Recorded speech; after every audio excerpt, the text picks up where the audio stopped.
there, it's Natasha and thank you so much for joining me today. Today's video is going to be kind of based around this die here. Now you don't necessarily have to have this die, but it's kind of based on those dies where it feels like there's kind of one option, and I've got a few videos planned and already filmed around how exactly you could use this to give it some different looks and use it in different ways. So this is absolutely gorgeous. I saw this and really liked the design. So here's the die, and this is called Perfect Peonies, and it is just one die in the pack. So here is what it looks like when it's die cut out. And it looks really gorgeous, and in fact put on a really colourful background just as is, it also looks really gorgeous. But we're going to do different today, and I have a couple of different shades of kind of yellow and almost orange paper here. And as I said, I'm going to show you a few different options around this. So today is going to be more like die cut inlay instead of inking and all those kinds of things. So all I do, this is what I do anyhow, is I pop it through my die cutting machine, and I happen to have a Big Shot. So I'm going to pop it through on that piece of yellow paper. And generally I kind of put it through once and then roll it back again, and then I get a really good cut. I have a Big Shot machine, but if you are struggling and your machine is a little bit older and everything is a little bit looser, then you might want to add a little piece of foam underneath in the die cutting sandwich so that it can get a cleaner cut. What I do is I open it face side down, so the die is on the bottom at the moment. I take out the two top plates, the clear plates.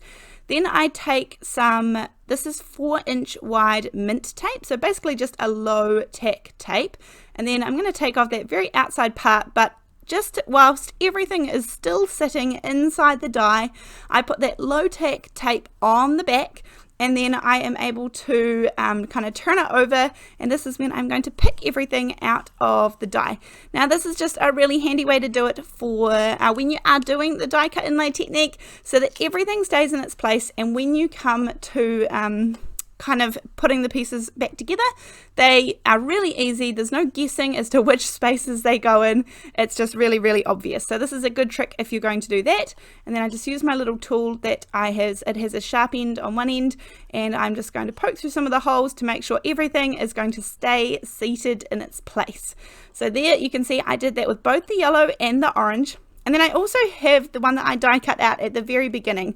Now I am going to ink up those leaves to be green, just because I didn't feel like die cutting them all over again in green cardstock.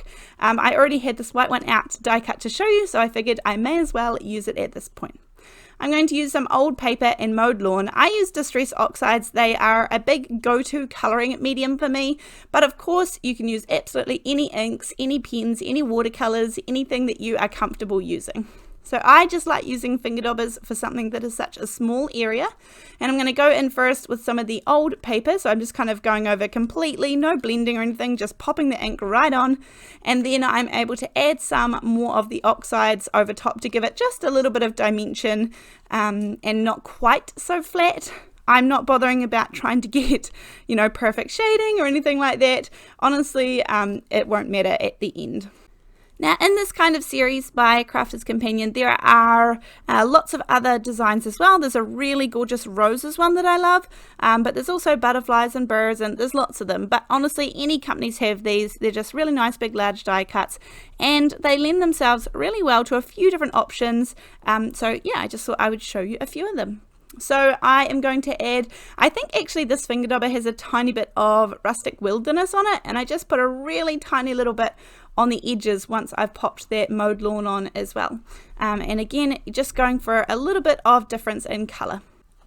Now there are actually a couple of little peony buds on this one as well, which I forgot about for just a minute, but to adhere these down, I'm just going to pop some of my matte medium down with a little makeup sponge, and this way I can kind of do the backs. And then this is right where I realized that I forgot to trim off the little buds on this one. I am going to include them later on, but just for this I don't need them, and they don't need to be white. So I'm just taking my little cutter bee scissors and going to trim them off. If you're not sure kind of where they end up or where they land, then you can just look at the packaging on the front, and that will give you a really clear view. But they're really easy just to snip off, and then I go back to my gluing. And of course, if you wanted to die cut these and put like some stick it adhesive on the back before you die cut them, then that would make life a whole lot easier.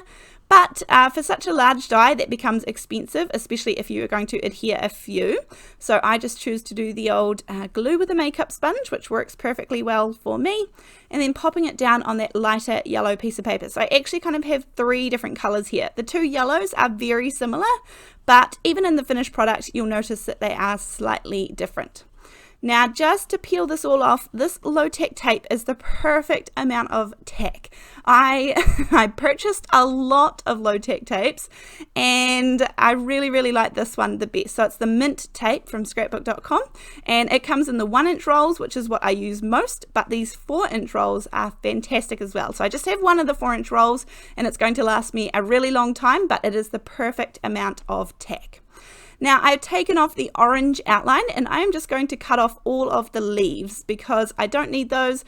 I have already colored all of the leaves, and as I said, I could have used green cardstock, but I just chose to use the ink. So once I've done that, I'm just going to do the same technique, and I think for this one I decided to offset it just a little bit.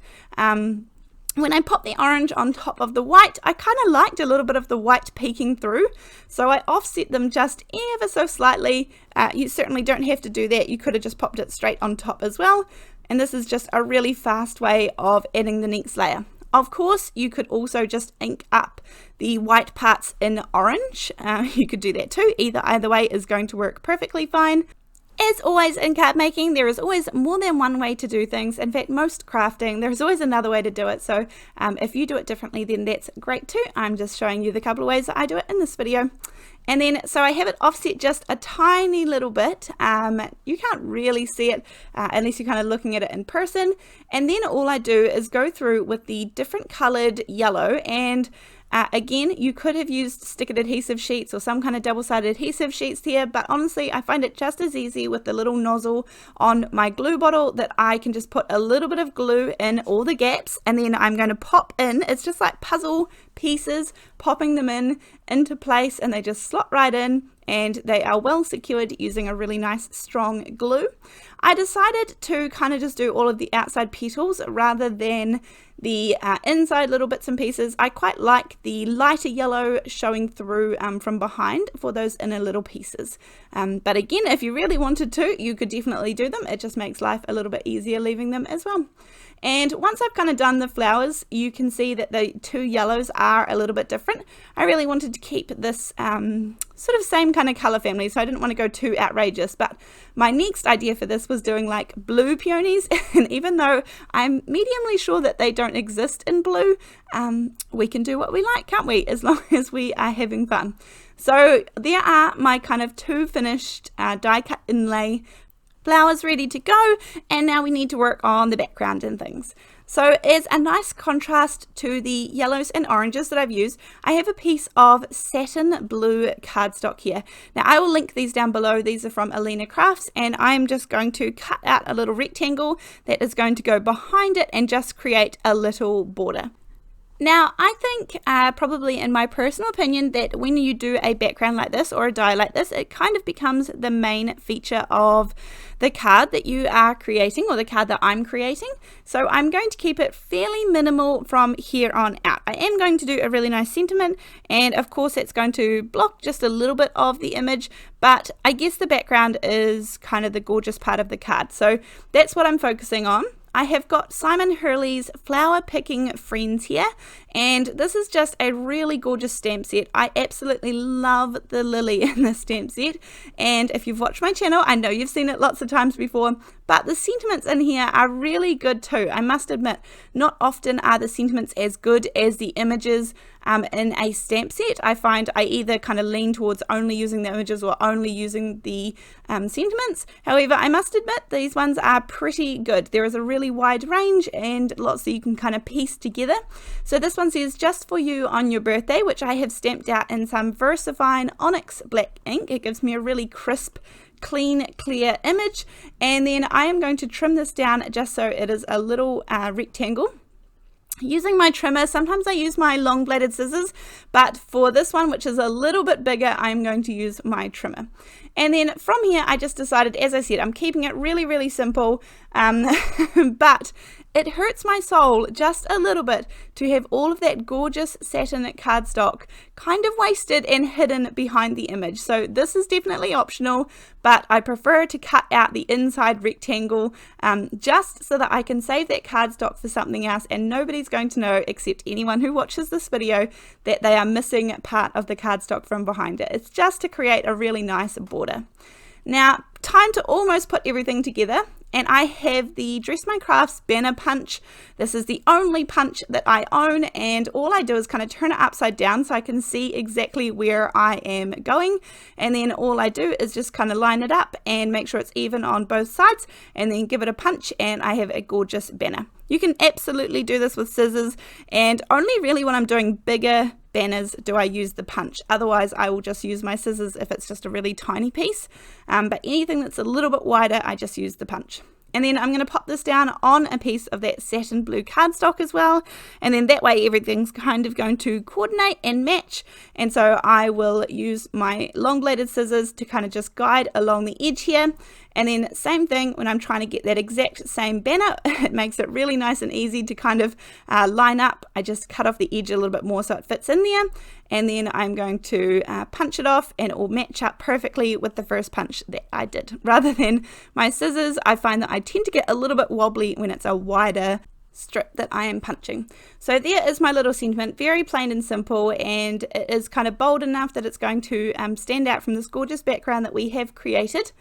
To put on my card front onto my border, I am going to use double-sided tape just because of the satin finish there, and then I do my little trick all around the outside, pulling out the little tabs. That way I'm able to kind of line it up before I can press down in one spot and pull out those little tabs, so there is a perfectly even border all the way around. And then I have got a card base, and I think this ended up being a 4.5 by 6.5 card base. But any size is going to work. I needed a bigger card for a couple of things, so I'm going to create a couple of these, and then I will be good to go.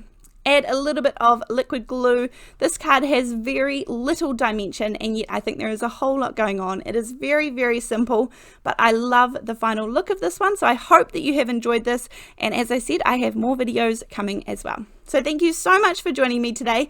Let me know what you think of these kind of dies and what your favorite techniques are to use with them in the comment section down below, and other than that, I will see you in the next video. Thanks, bye!